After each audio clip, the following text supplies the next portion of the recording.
Espérame, Ahora tengo que prender acá. está prendido. No, ahí está, ¿no? Hola, hola, 1, 2. Ahora espérame. Bueno, chicos, la clase de hoy creo que la vamos a hacer mucho más suavecita, no tan pesada, ¿no? La idea fue mostrarles a ustedes trabajo que hemos hecho desde que comenzamos a colaborar, ¿no? Con el grupo de fotofísica aquí, en su momento del ZD, y más que nada, ¿saben cuál es la idea? De ver que LIPS es una técnica muy versátil. ¿Qué quiero decir con esto? Versátil en el sentido que podemos analizar, por ejemplo, ondas de choque, porque la LIPS, en el momento que se produce, chicos, esto es una cosa importante, para ello lo hemos dicho por ahí, genera una onda de choque, y esa onda de choque en los primeros instantes puede llegar, de acuerdo con la energía del láser, del orden de 5 hasta 6 veces la velocidad del sonido. Luego, a medida que esa onda de choque se expande, obviamente que su velocidad se va reduciendo hasta transformarse en una onda sonora.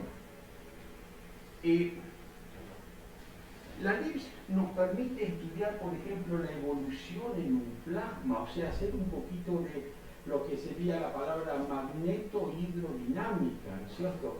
No solamente estudiar con la LIPS composición de elementos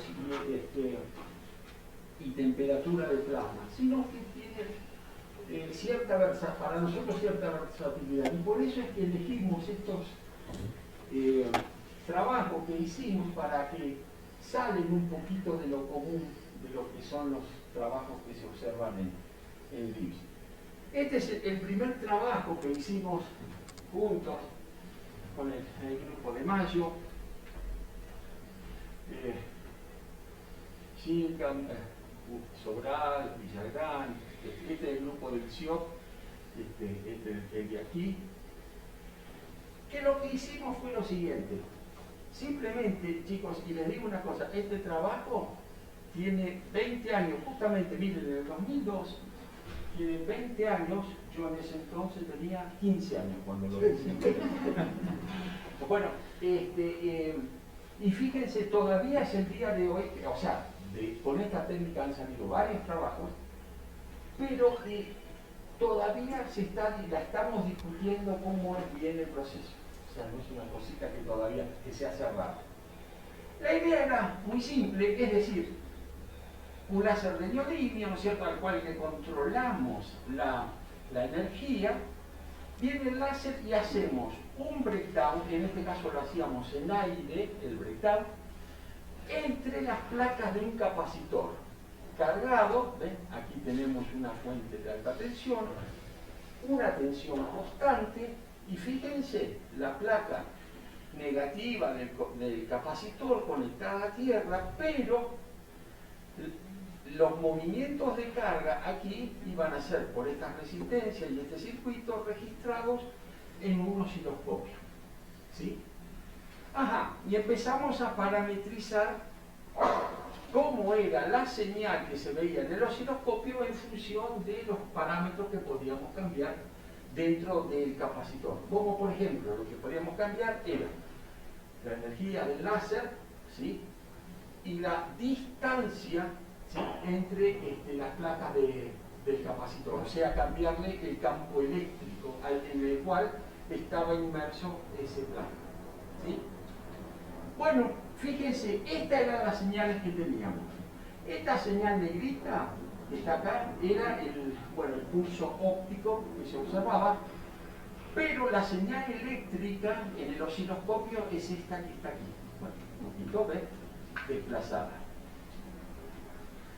Nosotros vimos lo siguiente, definimos energía de breakdown del siguiente modo. Dijimos, bueno, la energía que sale del láser, eso la medíamos. Luego del breakdown, otro detector detrás para ver cuánta energía del láser pasaba de largo. Entonces, la diferencia entre las dos energías era lo que se había consumido en el proceso de breakdown, ¿de acuerdo? Bueno, eso es lo que llamábamos energía de breakdown, y lo que vimos que esa energía de breakdown, fíjense, con la señal eléctrica, la señal eléctrica es directamente lineal con la energía de breakdown. Observamos esto. Miren aquí nomás, en esta hora vamos a sacar cuánta física de vuelta hay metida aquí. Esto es la energía de breakdown dividido la energía incidente. Esto que tenemos acá, ven, la energía incidente que va aumentando, pero esto ven prácticamente llega a una constante 0,7, quiere decir, el 30% vendría a ser de la energía pasaba de largo. ¿Y esto cuándo es? Cuando tenemos un foco de 15 centímetros de largo. Mientras que cuando nuestro foco es de 7,5, fíjense, es como que el breakdown es mucho más eficiente. ¿Ven? Porque la energía de breakdown es mucho más, se aproxima casi, bueno, 0,90, ¿no? Bueno, a la energía incidente. O sea, aquí el fenómeno de breakdown consumió más energía que aquí. ¿Por qué? Podemos echarle la culpa, la cintura de las, formación del plasma, el shielding del plasma, hay un montón de causas que nos hacen esta situación. ¿Sí? Aquí lo que veíamos, la energía transmitida, bueno, en función de la energía incidente y la señal eléctrica. O sea que estaban bastante relacionadas estas variables, y fíjense aquí, cuando nosotros cambiamos ahora, estamos en kilovolt, cambiamos el voltaje y vemos la señal eléctrica para distintas separaciones de las placas. Distintas separaciones de las placas, chicos, ustedes saben, es un capacitor de caras plano paralelas, ¿no es cierto? Al separar las placas cambiamos la intensidad del campo eléctrico, ¿no es así? Bueno, fíjense cómo evoluciona, con qué linealidad, ¿no? De manera tal que esto nos permitió escribir, digamos, sacar esta ley que d a la 2.8, esto es d al cubo, ¿no es cierto? Y por lo tanto sacamos esta relación de que la altura de la señal eléctrica es directamente proporcional a la energía del breakdown, al voltaje aplicado entre las placas, dividida la distancia al cubo. Parecida a la ecuación mc cuadrado, ¿vieron? Pero esta es mucho más importante. Bueno, entonces, fíjense, ¿qué era lo primero que lo pudimos usar? Lo que se nos ocurrió, bueno, muy bien. Cuando se focaliza algo, uno quiere hacer experiencia de List. ¿Dónde está el foco? Ah, bueno, esto resultó ser un buen mecanismo para determinar el foco, porque si uno podía poner unas placas en el punto donde se iba a hacer breakdown, o sea, tratar de medir esa perturbación al campo eléctrico que iba a hacer esta chispa, fíjense, a medida que ustedes se alejaban del foco, claro, tienen un breakdown muy débil, casi nada, no tienen nada de señal, pero cuando están en el foco justo, el breakdown es máximo. Si el breakdown no es máximo, chicos, la generación de electrones y cargas es máxima. Y justamente, chicos, estamos en medio de un campo eléctrico que esperamos, que la señal eléctrica, así que con mucha bastante sensible era, fíjense por las curvas, para la determinación de un foco, por ejemplo. Bien, ahora, ven de vuelta el grupo. Aquí ya lo hicimos con gente de vuelta para o sea, esto lo hicimos de Argentina, México y e Italia. Estamos todos juntos acá, ¿no? Bueno, fíjense, ¿qué hicimos acá? Dijimos, bueno, vamos a usar ese fenómeno. Dijimos, si yo puedo ver, ¿a qué va a ser sensible esa señal eléctrica? Bueno, esa señal eléctrica va a ser sensible a los electrones que yo pueda generar. Ah, entonces quiere decir que puedo medir densidad electrónica. ¡Opa, qué lindo! No tengo que andar buscando líneas H alfa ni nada por el estilo. Digo, si yo puedo medir el campo que esto produce, digamos, la señal eléctrica, podría determinar cuánto vale la densidad electrónica. ¿Ven? Bueno, el mismo esquema, chicos, ¿ven? Hacemos un breakdown, lo hicimos en aire, y aquí fue hecho en aire y fue hecho en cobre. Esta línea que tenemos acá, miren, la energía del láser en el cobre, esto es el pico de la señal eléctrica, fíjense, en el cobre es mucho más lineal. En aire tenemos esta curva aquí más pronunciada. Se ven que los fenómenos en aire, el shielding, ¿sí?, es más fuerte, aparece que en el cobre. ¿Y por qué? Porque la liberación de electrones en aire es más fácil que en el cobre. ¿Sí? Bien. Aquí tienen, chicos, la famosa H alfa de la cual hablábamos, a la cual generalmente cuando uno quiere determinar una densidad electrónica en un experimento LIGS, uno recurre. Es esta línea, fíjense, grandota, la 656,5 aproximadamente nanómetros. Y esto, fíjense, para una energía de láser dada de 130 millijoules a diferentes tiempos, ¿no?, cómo va evolucionando esta línea H alfa. Obviamente, cómo evoluciona su ancho es directamente relacionado, dijimos, con la densidad electrónica. Bien. Y esto es ahora a un tiempo fijo de 0,5, pero lo que hacemos es variar la energía del láser. Variando la energía del láser, fíjense la forma que tenemos. Bien. ¿Eso qué nos sirvió? Esto nos sirvió para hacer el ancho estar, ¿ven?, el ancho estar en función del pico de la señal eléctrica. Esto hecho para aire, esto hecho para cobre. Por los datos que teníamos, pudimos levantar estas curvas, ¿ven?, a diferentes tiempos. Es decir, a 0,5, por ejemplo, 0,5 microsegundos, si yo observaba una señal eléctrica de 14 volts, significaba que tenía un ancho, correspondía a un ancho de 450. Es decir, estos dos datos que tenemos acá están volcados en este gráfico, ¿no? Y bueno, por lo tanto, chicos, pasando estos anchos que teníamos ahora a densidad electrónica, ¿ven?, me quedó calibrado el sistema para que yo hago un proceso de LIGS, miro la señal eléctrica, me fijo en qué instante estoy tomando la señal eléctrica, en qué momento, luego de la partida del breakdown, de la partida del láser, e inmediatamente, ¿ven?, por ejemplo, tengo la densidad electrónica correspondiente. Estas curvas que tenemos aquí son para el cobre. Si ustedes ven, bueno, aquí no se nota mucho, pero en aire las densidades electrónicas que se logran son más altas que en el cobre, ¿no es cierto?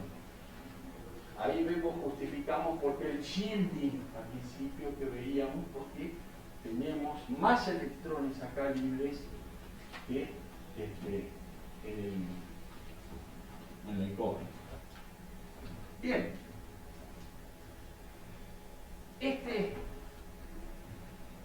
Este fue realmente interesante, como se acuerda cuando, como hablábamos ayer, que uno decía, le tira a la iglesia y le pega el cura, bueno.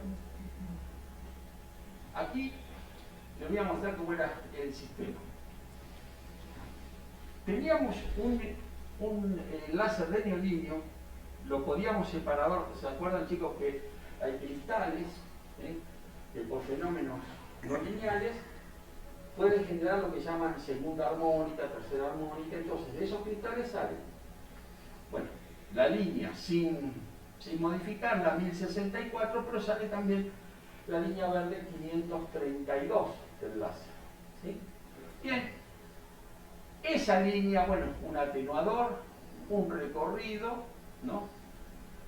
Acá había una suerte de expansor óptico, y fíjense, con la luz verde, ¿no?, se iluminaba el plasma que era generado por el infrarrojo y que venía y se focalizaba aquí, ¿no?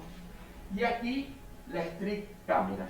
¿Se acuerdan algo? Hablamos de la street camera, pero volvemos a hablar un poquito.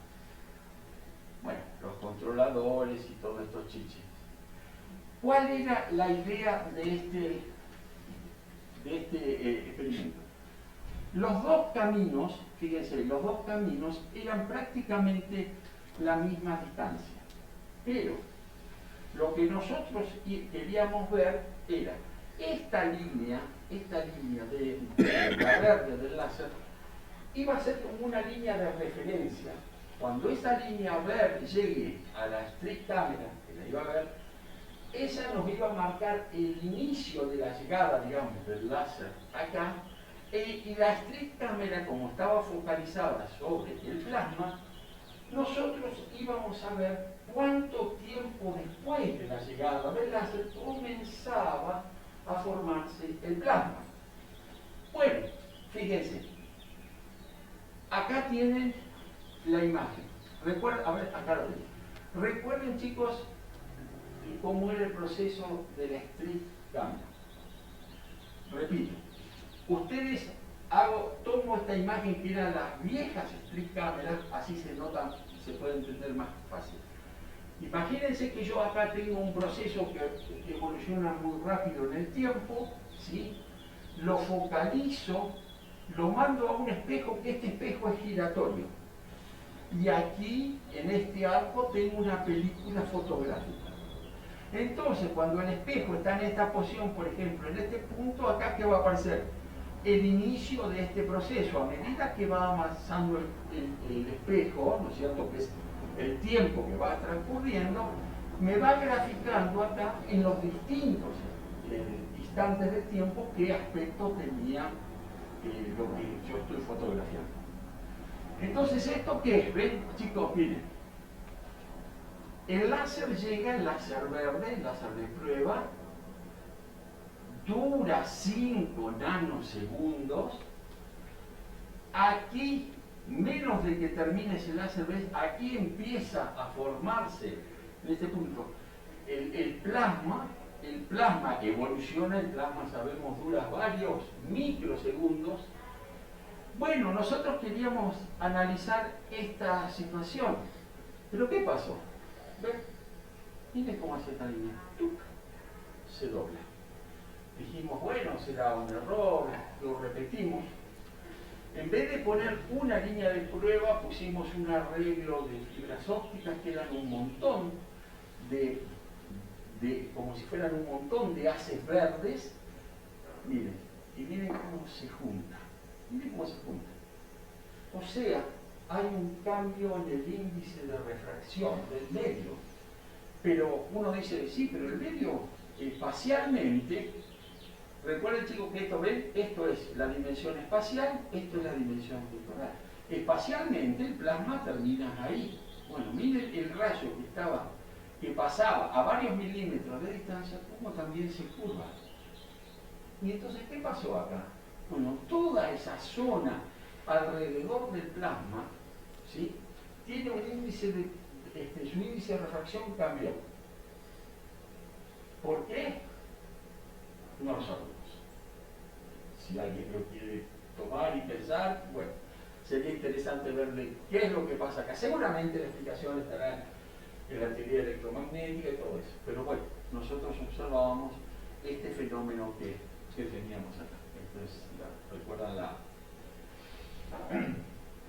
la street cámara, cómo se hace el barrido, que el barrido en vez de ser mecánico, no, es un campo, ¿ves? Por una señal que varía en el tiempo y hace que los electrones formados me hagan este barrido. Bien,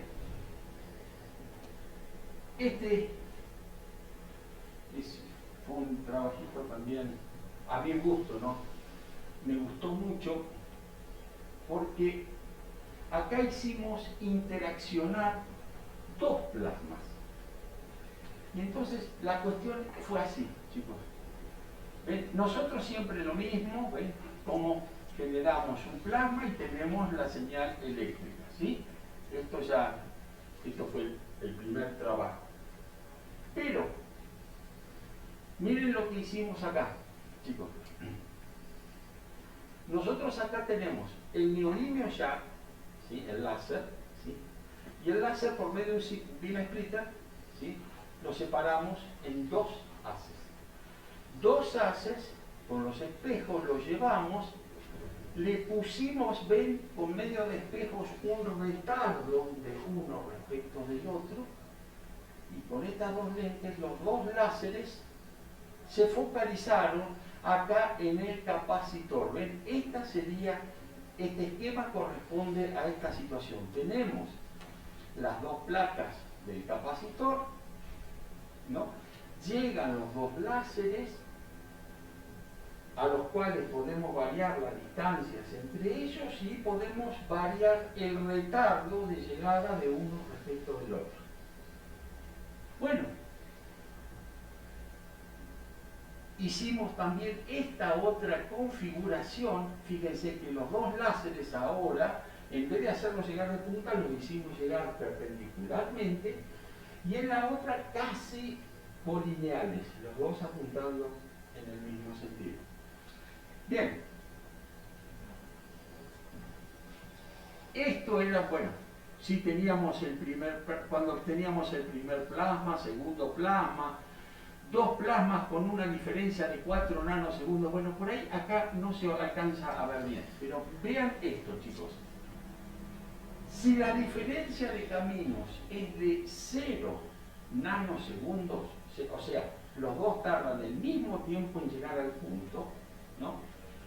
Miren, si los láseres van los dos en la misma dirección, la señal eléctrica era máxima. Si los láseres están perpendiculares, la señal eléctrica era menor. Pero, si los láseres estaban en oposición, como en el caso que demostré, fíjense, la señal disminuía completamente, o sea, disminuía mucho. ¿Qué pasó acá? Es decir, esto nos dio la pauta de que el plasma, chicos, es un dipolo, se está comportando como un dipolo. Cuando están enfrentados, tengo dos dipolos con sus momentos dipolares opuestos, obviamente el campo resultante se me anula.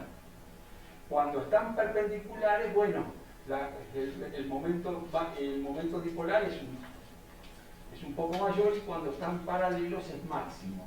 ¿Sí? O sea, el campo eléctrico aquí que detectaba el capacitor estaba perturbado por el momento dipolar del plasma. Así que ahí encontramos una cosa. ¿Qué es lo que estaba generando también este tipo de señal? Bueno, el momento dipolar que se generaba en ese plasma.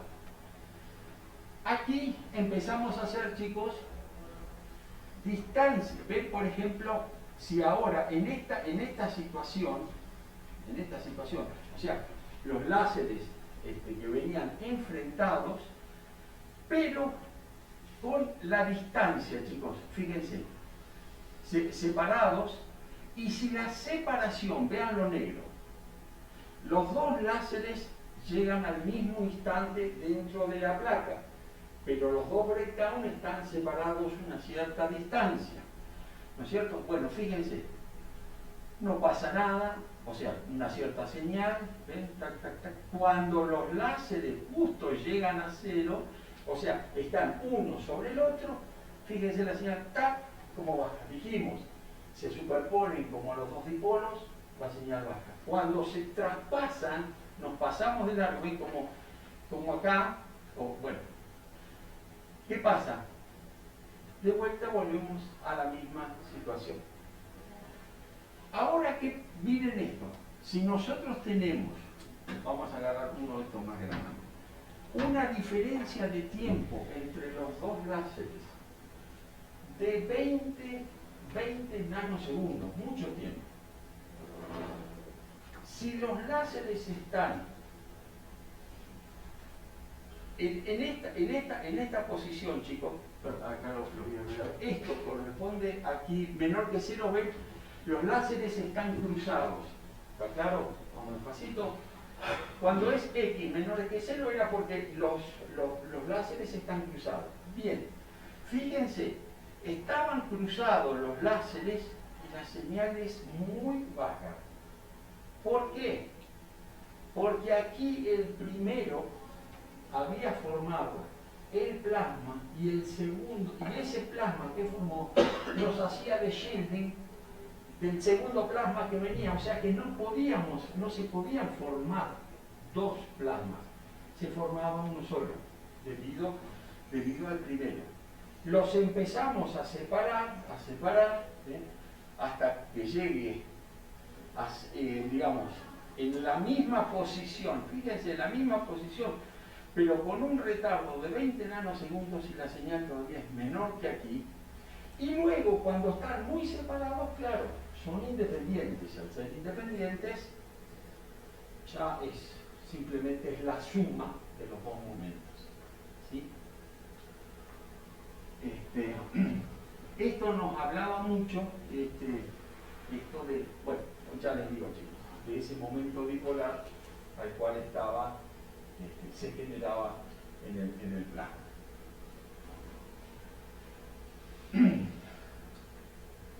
Aquí vemos, si se alcanzan a ver, por ejemplo, cómo la shadowgrafía, ¿no?, de un plasma, del segundo plasma, y cuando interaccionan, cómo se modifican esos frentes de onda. ¿Cierto?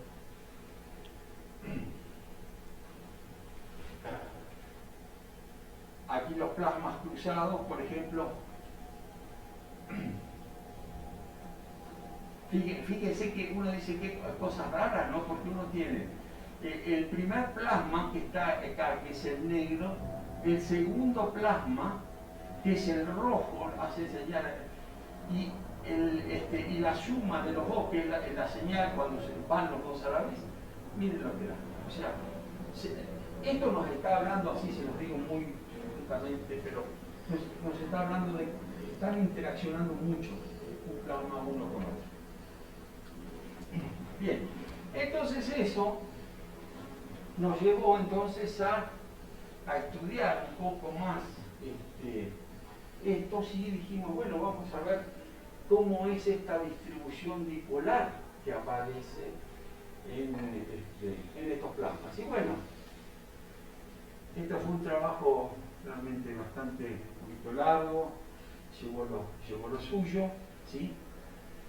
Y aquí, fíjense, en este trabajo, dice CD, bueno, se lo miró, vamos a decirlo así, se lo miró al plasma desde varios puntos de vista. Por ejemplo, por medio de una sonda. Primero, acá reconocen las placas del capacitor, ¿no es cierto? Tenemos la señal eléctrica, ven por acá en el plasma, el láser se forma el plasma, pero a su vez una punta, esa punta que usted tiene aquí era formada por un cable coaxial, imagínense un cable coaxial, ¿no?, que dejan la puntita de adentro, y esa puntita, ustedes escanean con esa puntita y actúa como la red de sensor y de las cargas que tenemos sobre el plasma. Bueno, entonces, con estos datos, y viendo a su vez, miren, las shadowgrafías que tenemos a todos los distintos instantes, ¿sí?, En definitiva, pudimos ver cómo va evolucionando, esto es que tenemos acá intensidad, tiempo y posición, ¿sí? Cómo va evolucionando la intensidad del plasma, fíjense, a medida que pasa el tiempo. ¿Recuerdan? Miren, aquí se ve que va hacia atrás el plasma, o sea, crece más en la dirección de donde vino el láser, ¿sí? Recuerda que algo charlamos de esto, que es el láser viene, excita a los electrones que están en la parte de atrás del plasma, estos electrones se mueven con la frecuencia del campo eléctrico del plasma y actúan como martillos, vamos a decirlo así, que ionizan o excitan a los átomos que tienen alrededor. Es lo que se denomina el Bremsstrahlung inverso, ese proceso, ¿sí?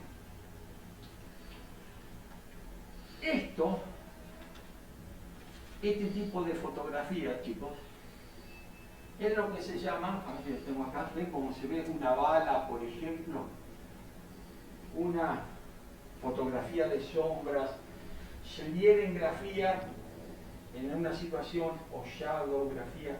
Despacito, vamos a hablar un poquito de esto porque esto cualquiera lo puede armar en el laboratorio, es fácil armar este sistema y uno puede ver, por ejemplo, este tipo de imágenes. ¿Cómo funciona esto? Imagínense que ustedes tienen una fuente puntual, colectan con una lente. Esta lente, fíjense, se focaliza, por ejemplo, acá tenemos la cámara, por ejemplo, focalizamos sobre esta lente, que esta lente sería el objetivo de mi ICD, por ejemplo, justo sobre el objetivo, focalizo ahí. Pero mi ICCD, por ejemplo, está focalizada sobre el objeto, ¿de acuerdo? Entonces, ¿qué ocurre? Si yo aquí hago un plasma, todos los rayos que vienen y tienen que pasar por este punto, en esa zona se cambia el índice de refracción, esos rayos se desvían. Si esos rayos se desvían, no me llegan a la película. Y por eso puedo ver esta situación que está acá, ¿sí? Lo que se llama la Schlieren-grafía, a veces, siempre Schlieren y shadowgrafía son opuestas en el sentido que aquí, chicos, lo que se hace, perdón, acá, en esta lente, imagínense que ustedes le pegan un disquito negro, ¿Qué ocurre? Si no pasa nada, ustedes cuando registran, van a registrar todo negro. No hay, esta luz se mata, vamos a decir, en ese puntito negro, y si ustedes sacan una fotografía no ven nada, ven todo negro. Pero ¿qué ocurre? Si algo cambia el índice de refracción, esos rayos se van a desviar y no van a ser detenidos por ese disquito negro, y entonces lo que ustedes van a ver sobre un fondo negro, líneas blancas. Esas líneas blancas les van a indicar las zonas, ¿no?, en donde cambió el índice de refracción, ¿sí? Bien, así es como se hacen este tipo de imágenes. Bien, con el sensor, fíjense, con ese sensor, esa punta, miren qué interesante, escaneando en las distintas, digamos, desde la punta hacia atrás, fíjense cómo se observa la carga, cómo es perfectamente un dipolo, ¿no? Una carga positiva, su carga negativa. Y lo que hemos hecho también es, si es esta,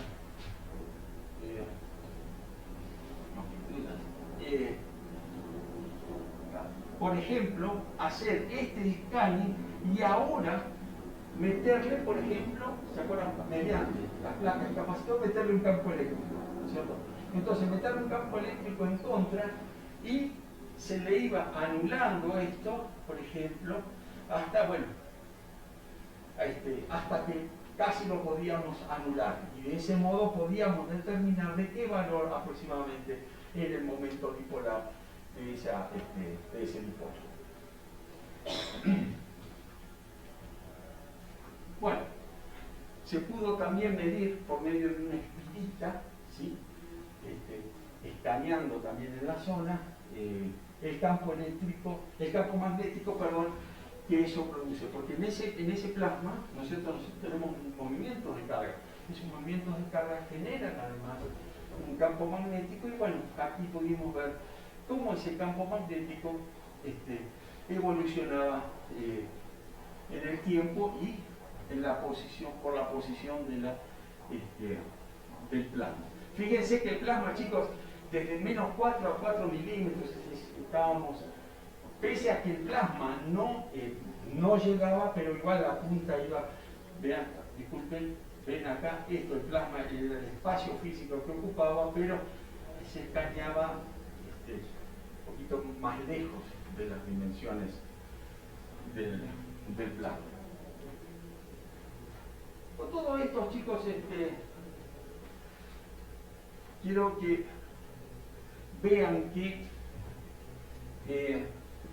yo los veo, son trabajos aburridos. Cuando uno tiene que ver el trabajo de otros, son aburridos, no digamos, pero son trabajos que salen un poquito, creo, fuera de lo común de lo que son generalmente los trabajos típicos de LIS, ¿no es cierto?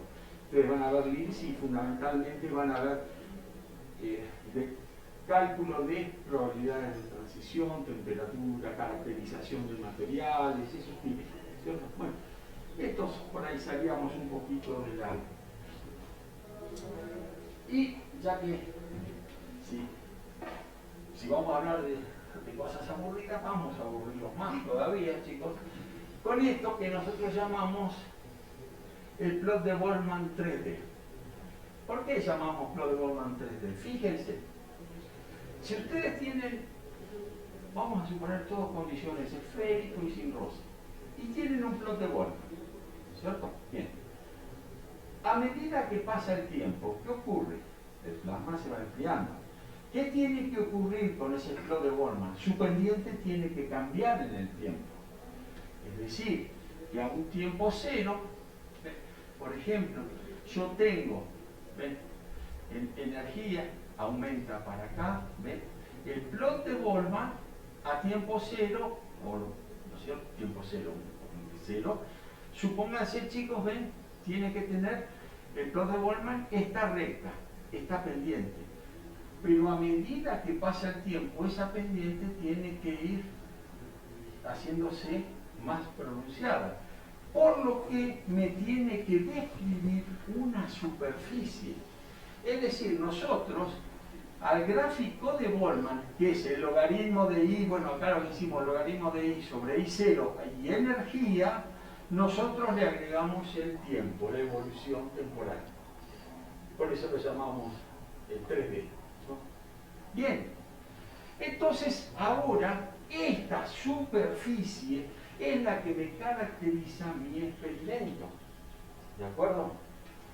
¿Y cómo hacemos esto, chicos? Bueno, lo siento, chicos, pero esto no nos queda otra que pase medio pesado.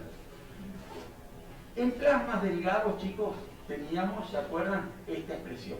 ¿Sí? Esto, cuando el plasma era delgado, podíamos describir la línea por esta expresión. Bueno, muy bien. Fíjense este detalle, chicos. Si yo grafico la intensidad de la línea en función del tiempo, es un exponencial decreciente. Esto es en función de la temperatura, guarda. Pero en función del tiempo, fíjense que es un exponencial decreciente. Esto que tengo acá es el logaritmo de esto, y en función del tiempo es prácticamente una recta.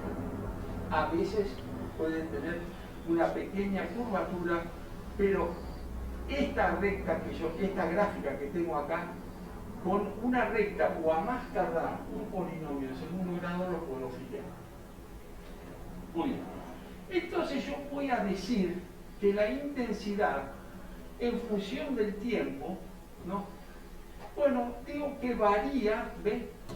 En forma exponencial, unos coeficientes beta, pongo ahí, donde beta, miren cómo lo escribo, beta lo escribo como una sumatoria de estos coeficientes, ¿sí? O sea que esto directamente, si yo reemplazo acá, estoy diciendo que la intensidad es I0 una inicial por una exponente a una sumatoria de constantes multiplicadas por el tiempo.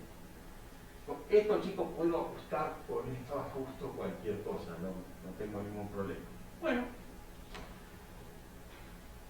si yo aplico logaritmos, entonces, por la definición, me queda que esta sumatoria de estos betas no es otra cosa que el logaritmo de esto.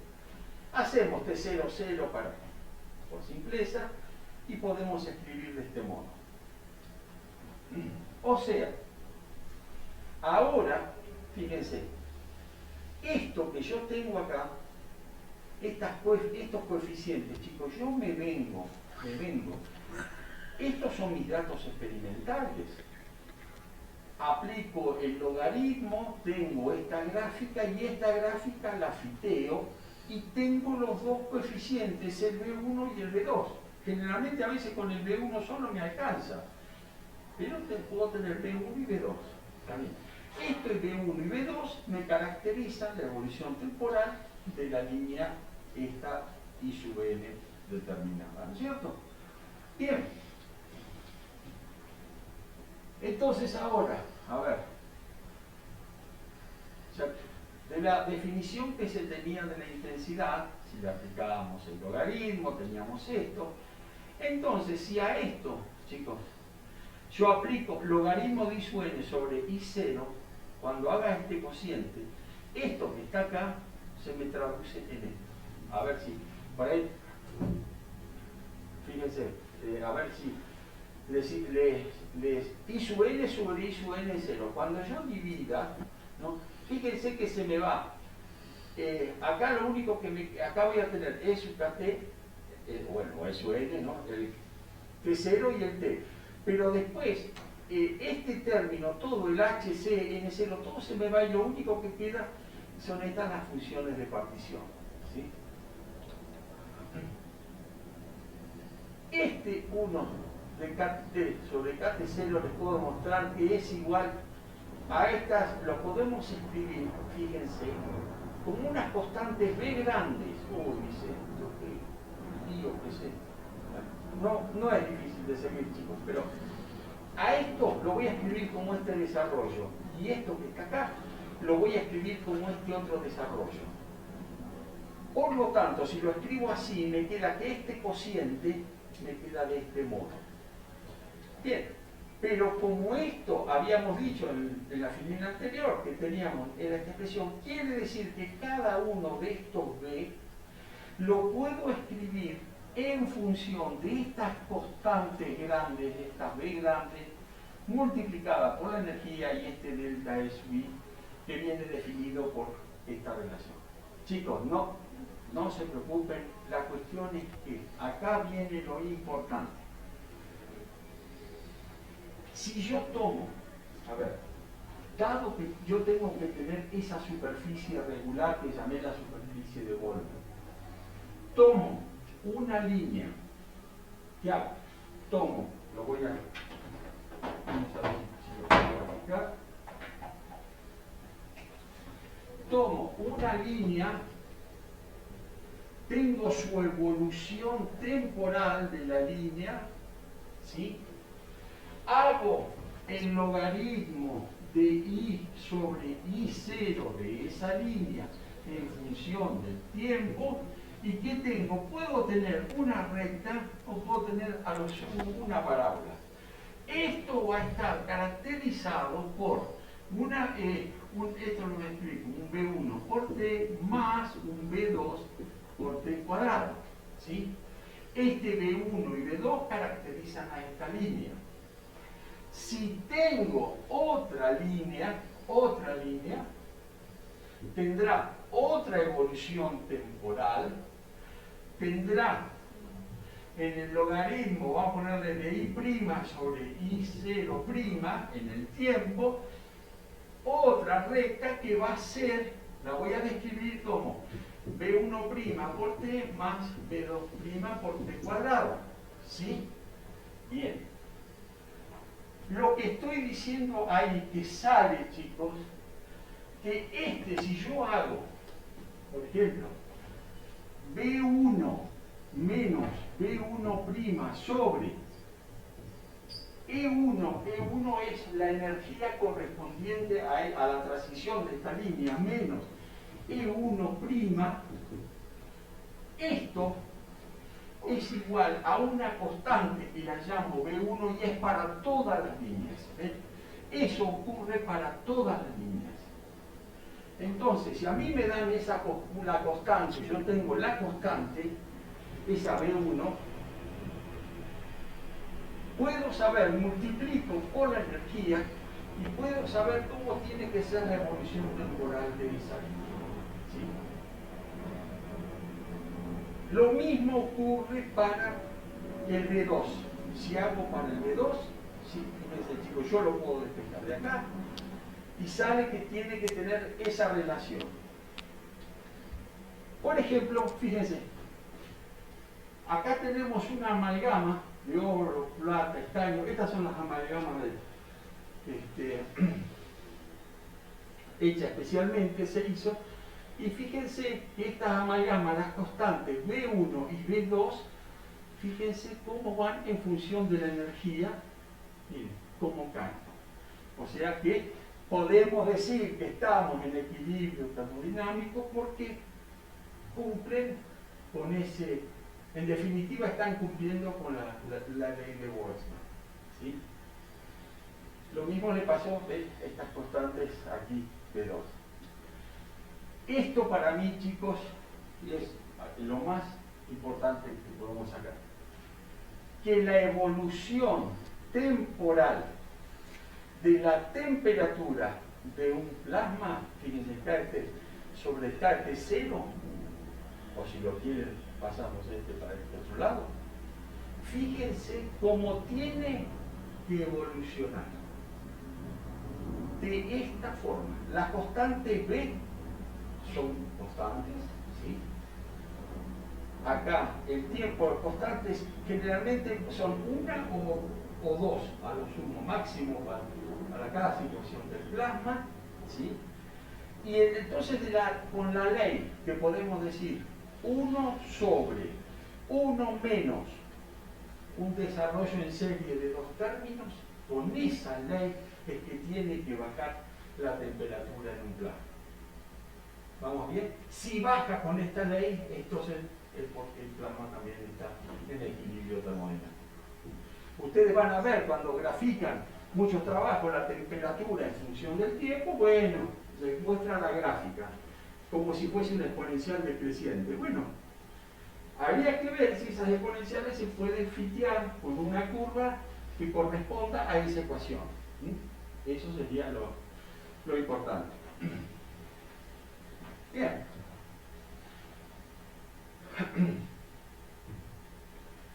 Y esto, chicos, era lo que hablamos ayer un poquito sobre el cel reversal. ¿Se acuerdan que hablábamos de las líneas de plata que se observaban, ¿no? Y lo que el circuito, y acá fíjense esto, chicos, estos son los resultados experimentales que obtuvimos. Obtuvo Mayo, una experiencia realmente admirable. Y fíjense, miren, en aire 15 millijoules, 30 y 60, láser de 305 nanómetros, digo bien.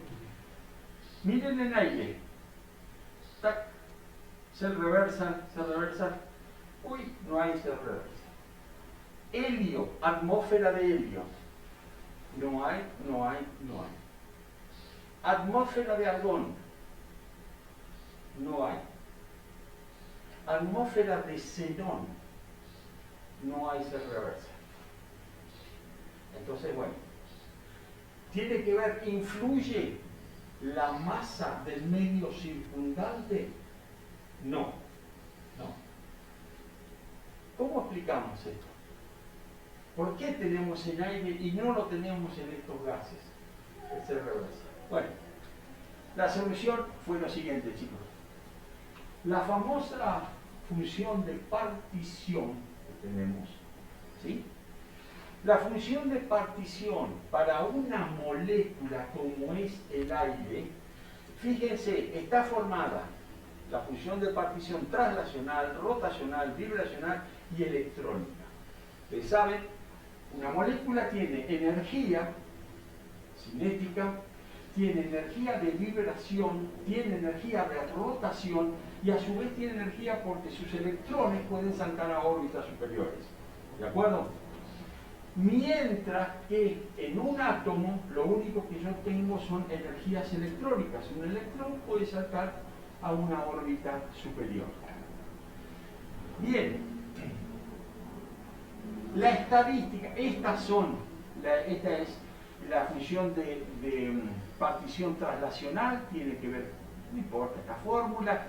Esta es la rotacional, ¿ven? La sumatoria de los G por E a la menos, y estas son las energías rotacionales, estas son las energías vibracionales. Bueno, no se preocupen, chicos.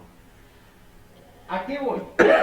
La energía promedio que puede tener un sistema está dado, fíjense, por menos t cuadrado por la derivada respecto a la temperatura del logaritmo de la función de partición. Esta es una ley, digamos, de la mecánica estadística. Ajá. Entonces, fíjense, si yo tengo, por ejemplo, plata, yo tengo la función de partición de la plata, le saco el logaritmo, derivo, todo esto, tengo esta gráfica. Esto es la energía que tengo acumulada, por ejemplo, en un átomo de plata en función de la temperatura. ¿Por qué? Porque ¿qué puedo hacer en ese átomo de plata? Solamente excitarle los niveles electrónicos. ¿De acuerdo? Lo mismo, fíjense, en el nitrógeno, por ejemplo, o el oxígeno, son muy parecidos, pero el nitrógeno atómico, si el nitrógeno fuese atómico, yo tengo que prácticamente tiene la misma energía, tendría, ¿no?, que la plata. ¿Qué quiero decir? El nitrógeno atómico, lo único que le puedo hacer son excitar los niveles electrónicos, y entonces un átomo con los niveles excitados, bueno, tiene una energía almacenada. But, si el nitrógeno o el oxígeno están en forma de moléculas, entonces la energía que pueden acumular es mucho mayor. ¿Por qué? Porque pueden acumular energía en forma rotacional, vibracional, salto electrónico, es mucho más. Como acá tenemos en la gráfica. Entonces, ¿qué es lo que ocurre? A ver que tenemos un poco de... ¿Qué es lo que ocurre aquí?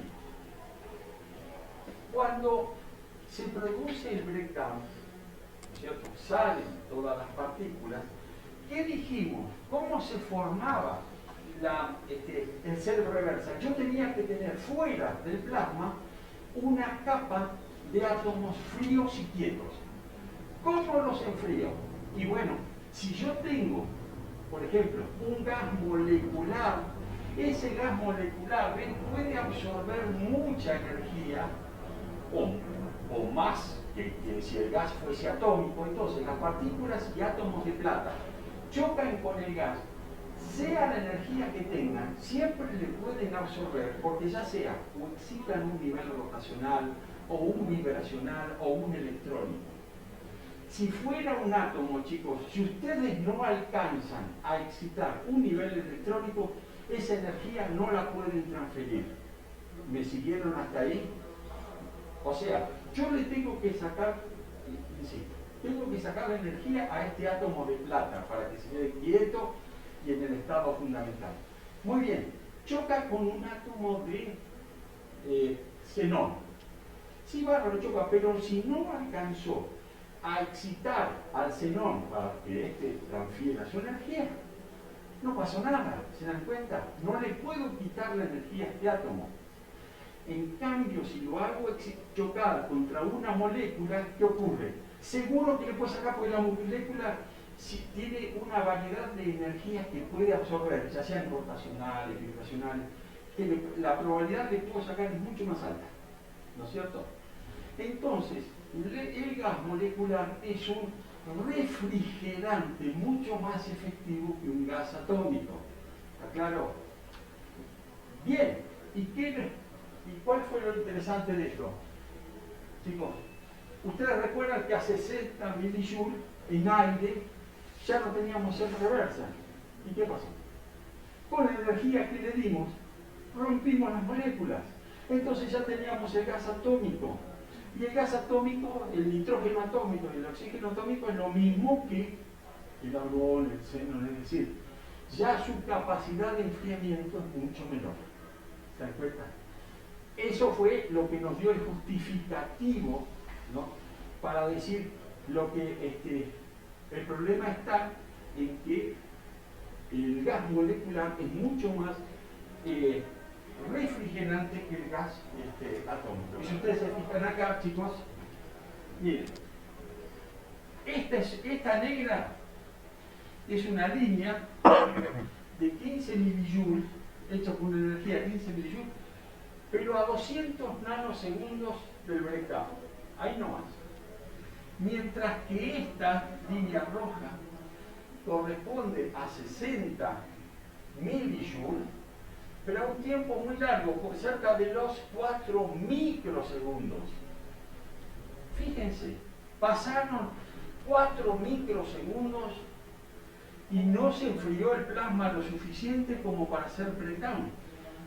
Mientras que cuando le dimos con 15 millijoules, ya a los 200 nanosegundos, chicos, ya a los 200 nanosegundos teníamos átomos fríos en la periferia del plasma para producir este pico. ¿Cómo pudieron enfriarse tan rápido? El modo está que aquí vemos es que la onda de choque, aquí tiene que jugar un papel muy importante. O sea, se forma la onda de choque, siguen por detrás todas las partículas, átomos de plata que salen, ¿no?, por el breakdown y chocan en esa pared formada de la onda de choque. La onda de choque, al ser un gas molecular, es como que les quita toda la energía, vamos a decir, y los deposita como, si hacemos la imagen, vieron como una ola, cuando la ola llega en la playa y deja todas las cosas, todas las basuritas ahí sobre la arena. Bueno, esta onda de choque se expande, se va obviamente perdiendo energía y deja en la periferia todos los átomos de plata fríos, ¿no?, para que actúen de filtro, como un filtro de la radiación que viene de adentro. Así me gusta, los dormí. Yo debería ser hipnotizador más que, ¿no?, porque si uno puede dormir. Bueno, chicos, ahora sí, el intervalo se merece, ¿no? Algunas cosas que relacionadas con él. Entonces, bueno, voy a ir muy rápido porque son muchas diferencias. De hecho, anoche lo que hice fue pegar varios trabajos que hemos hecho. Un poco desordenado, pero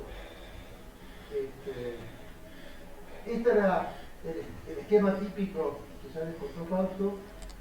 Y como les decía, ya hay muchos libros. Este es uno de ellos, bueno, el experimento de Curiosity, y este es el de Vincenzo Paletti, que hemos hablado bastante de él. Afortunadamente, en el 2019 pudimos hacer el primer meeting latinoamericano, acá en la UNAM, ¿no? Y lo que les conté ayer con las manos, de que esta es una, acá le dice, nosotros decimos arandela, roldana, washer, de hierro, un pedazo de hierro. No se ven se cambiaron los colores, pero esto es una zona muy chiquita del espectro, son unos 20 nanómetros, y esta es la evolución temporal. lo que alguien me preguntó cómo se ve en función del tiempo, bueno, al principio se ve el reinstralum, ven que es luz blanca, y después se empiezan a definir las líneas de hierro que nacen gordas por el efecto Stark y adelgazan. Y bueno, de la relación de intensidad, del efecto Stark sacamos la temperatura, la densidad, y de la relación de intensidades los plots de Goldman de temperatura. Entonces, esto lo aplicamos a relámpagos, a los plasmas inducidos por láser, y recordando a dos grandes investigadores, bueno, Mario Molina, el único premio Nobel mexicano de ciencias que hay, y Rafael Navarro, lamentablemente recién fallecido. Mario murió en 2020 y Rafael en el 2021. Y a Rafael yo lo conocí en es un biólogo de acá, de la Facultad de Ciencias, que después hizo un doctorado en química y terminó trabajando con los físicos en el Instituto de Ciencias Nucleares. Y bueno, hizo muchos goles en su vida, su corta vida, pero uno de ellos, bueno, el año pasado el ICAC cumplió 50 años y se hicieron conferencias magistrales. Hubiera sido lindo tenerlo a Rafael, pero bueno, vino su hija a dar una conferencia y le llamó El Camino hacia la Montaña, porque Rafael murió en enero del año pasado y a los pocos meses una montaña de la NASA le pusieron el nombre de él. Una montaña de Marte, la NASA le puso el nombre de él. Por eso era El Camino hacia la Montaña. Y ahora al final les voy a contar unos trabajos de LIP que hicimos con su hijo, y con Rafael. Bueno, los relámpagos siempre a los físicos les encantan, la física de los relámpagos es muy divertida, y de hecho lo que nosotros vemos es esto, pero antes hay los step leaders. El asunto es que el problema que estudiamos es un problema de contaminación ocasionada por los relámpagos, y esto nos lo planteó Mario Molina ahí en los 90, a finales de los 90, y es que de todas las fuentes productoras de los óxidos nitrosos, que son los que nos impiden ver el ajusco, los relámpagos es la primera fuente, es la fuente natural más importante que hay. Y bueno, la producción no es tan grande como la quema de combustible y eso, pero sí es cierto lo del calentamiento de la atmósfera, aunque Frank diga que no, este número puede pasar de 10, 100 o hasta 1000 veces más, entonces sí sería muy importante. Y bueno, todos estamos acostumbrados a ver películas de ciencia ficción que en el futuro hay relámpagos. Sí, va a estar buenísimo, va a estar lleno de relámpagos, pero no vamos a poder respirar porque no podemos respirar los óxidos nitrosos. Y el problema era el que en la época que empezamos, esto es un problema para el futuro, pero cuando empezamos a trabajar con esto, y esto fue lo que nos planteó Mario Molina, había dos teorías que decían que los óxidos nitrosos, una decía que se forman en el canal de descarga, esa columna de alta corriente de kilómetros de largo, y otra teoría decía que los óxidos nitrosos los genera la onda de choque que va excitando el aire. Nuestra contribución fue decidir de cuál de estas dos teorías era la correcta. Y bueno, es complicado hacer descargas de alta tensión, en cambio con láseres es fácil de hacerlo, pues es una descarga, equivalente a una descarga de alta tensión, pero sin electrodos, o sea, la química más limpia. Y bueno, podemos hacerlo adentro de el plasma ese inducido por láser, hacerlo adentro de un matraz y ver, acá está el plasmita, y ver, después estudiar los productos que se generan. Y como ven, este es un matraz lleno de aire a presión atmosférica, y esto es después de unos cuantos lacerazos, y ven que quedan color café los óxidos nitrosos. O sea, son bastante similares, si uno quiere simular relámpagos con láseres, por lo menos generan óxidos nitrosos. Y bueno, podemos hacer lo que podemos, la evolución temporal, haciendo la charlografía, la evolución temporal, acá está la onda de choque, ¿no? y queda un gas caliente que aparentemente se expande de forma turbulenta. No es así, pero bueno. Estas cosas se hacen y con un láser iluminamos, formamos el plasma y con otro láser podemos sacar una fotografía de sombras. Y bueno, los físicos se dan cuenta que acá estamos con un interferómetro y podemos sacar interferogramas, ¿no? Y de los interferogramas, es decir, de cómo se tuercen las líneas estas, podemos sacar temperaturas y del gas caliente. Y bueno, esta es la temperatura de la onda de choque, o sea que tiene un bien caliente, está muy rápido en corto tiempo, pero bueno, quizás esta era la causante de los óxidos nitrosos, ¿no? Era lo que no se sabía. Y la del gas caliente también lo podemos medir. Y todas estas medidas sirven para calcular cuál es la producción de óxidos nitrosos. Todo lo que está en amarillo son cosas que podíamos medir, la capacidad de las ondas de choque, la temperatura, las energías. Y a la conclusión que llegamos fue de que el 99.8% de los óxidos nitrosos se generan en el canal de descarga y un 0.2%, ¿no? Por la onda de choque. Pero los relámpagos no vienen solos. Nosotros vemos caer un relámpago, pero porque nuestro ojo es lento, generalmente cae un segundo relámpago con la mitad de la energía por el mismo canal de descarga y después un tercer relámpago por el mismo canal de descarga con la mitad de la energía que el segundo y así siguiendo, ¿no? Y acá hay dos ejemplos de trucos fotográficos que se hicieron para ver esto. Y lo que queríamos era saber, bueno, qué pasa con el segundo relámpago. O sea, si bien el primero, todos los óxidos nitrosos se generan con el canal de descarga, bueno, ¿qué pasa con el segundo relámpago? Y para eso lo que hicimos fue poner dos láseres. O sea, Rafael trajo su láser para acá, del Instituto de Ciencias Nucleares, y acá con uno formamos un plasmita, con el otro también, y bueno, con un tercer láser continuo hacíamos la fotografía de sombra. Y esto lo hacíamos a ojo, o sea, lo superponíamos así a ojo, alineando los espejitos esto, y como son plasmas brillantes en aire, bueno, más o menos lo que teníamos ahí, ¿no? Pero en realidad no sabíamos si estábamos superponiendo bien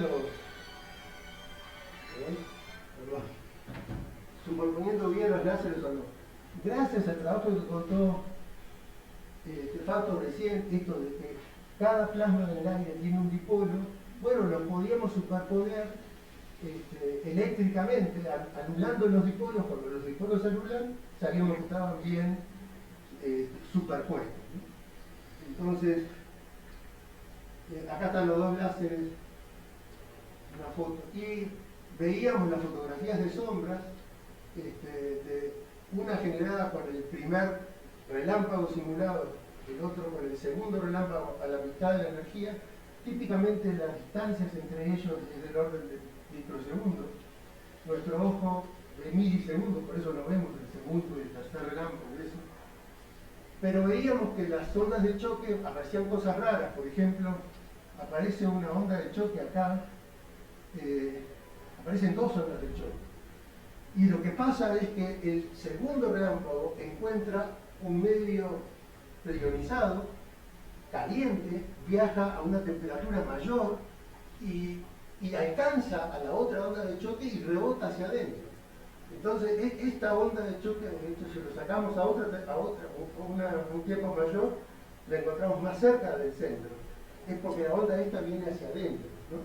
Y eso sirve también como un termómetro para medir la temperatura de gases. Entonces, bueno, el segundo relámpago, haciendo pruebas físicas y pruebas químicas, como espectroscopía infrarroja o de masas y todo eso, vimos que el segundo relámpago tampoco importaba mucho, era menor al 10% de la contribución de los óxidos nitrosos. Y ahora, por último, les voy a contar esta es un trabajo, es la tesis de doctorado de la hija de Rafael, de Karina, a la que yo conocí cuando tenía 10 años, ahora ya está terminando el doctorado, y le voy a mostrar algunos trabajos que hemos hecho relacionados con LIBS, para entender, primero para simular con láseres, para justificar la simulación con láser del choque del meteorito que cayó acá en Yucatán y que mató al dinosaurio. Y a ver si está acá. Bueno, esto es un poco de historia, ¿no? Al principio empezamos, hace 20 años empezamos simulando relámpagos en aire, después hicimos relámpagos, simulamos relámpagos sobre rocas volcánicas. De hecho, hace 3.500 millones de años, cuando se formó la Tierra, había muchos volcanes.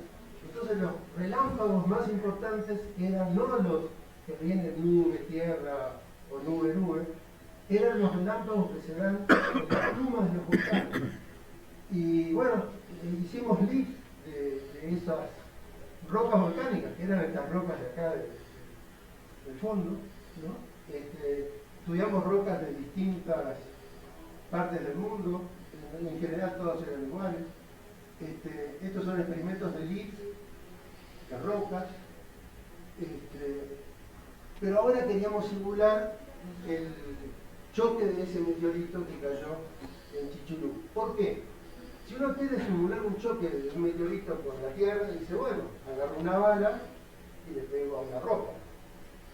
Resulta que las temperaturas que uno logra son menos del 1% de las que se lograron efectivamente con el choque del meteorito. Y entonces, pero si uno ahora le pega con un pulso de luz, las temperaturas que se logran, como vimos, son del orden de 100.000 grados o más. Entonces queríamos ver si era válida esa simulación, como si lo fue para los relámpagos con el choque. Entonces, bueno, acá está la zona, se llama Chichulú, cerca del puerto de Progreso en Yucatán. Fue la razón de los cenotes y esto. Acá están.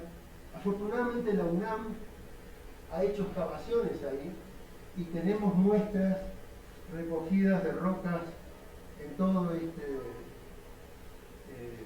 cráter.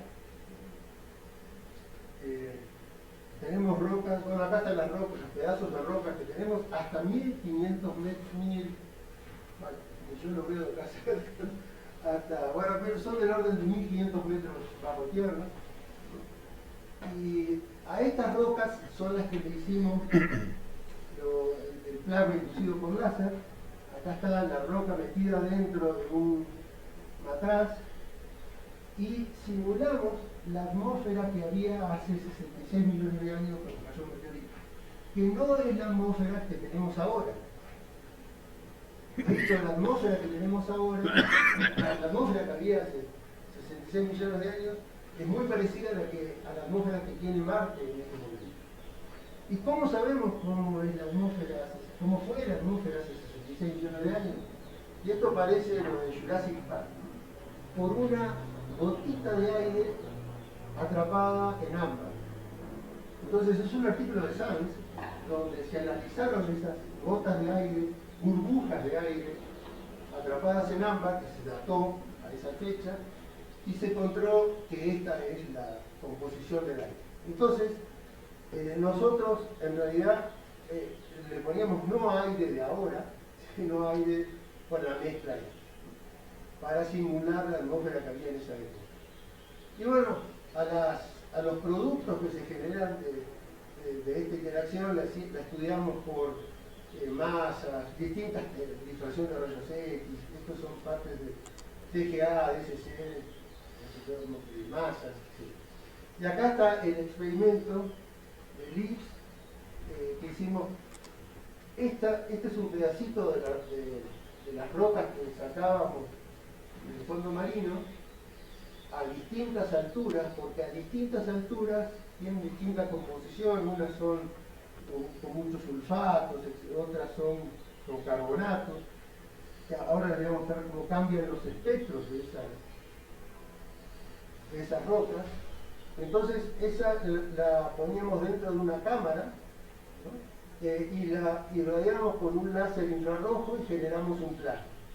Ese plasma lo estudiamos le sacamos el espectro por acá, pero también lo iluminamos de costado, lo atravesamos, digamos, para sacar fotografías de sombras que proyectábamos sobre una pantalla y le sacamos fotos.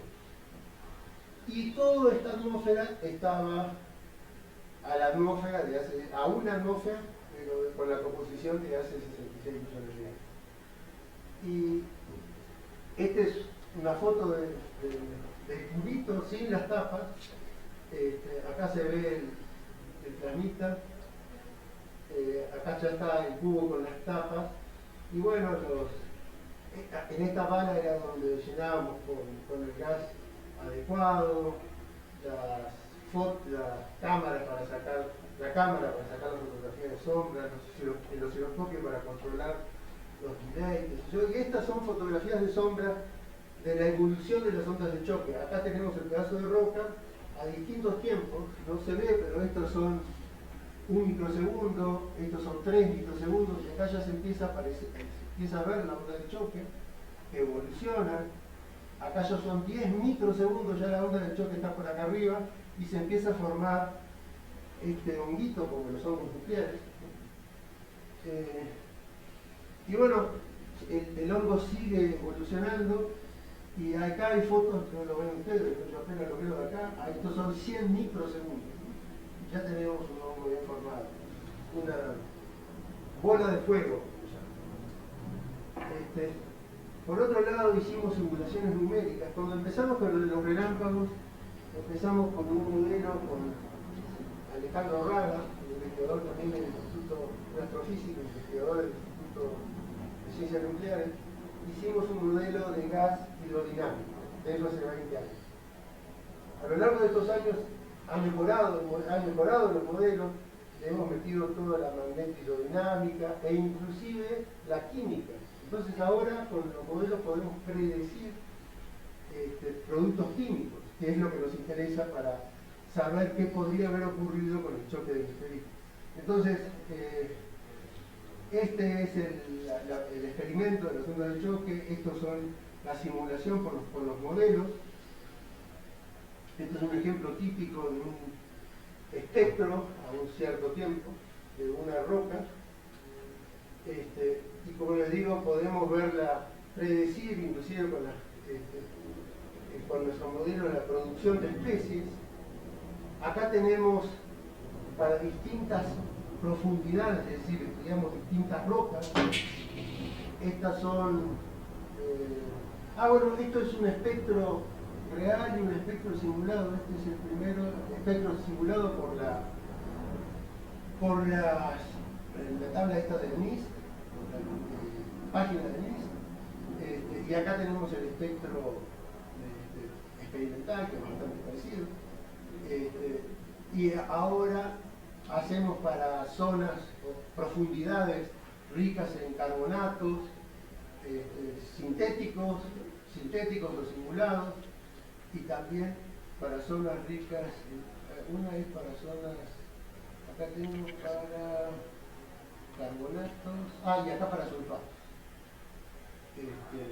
Y bueno, podemos hacer la evolución temporal de esas líneas y por lo tanto sacar, hacer los plots de Boltzmann y el ensanchamiento Stark, que logramos estas dos cosas que son las más importantes.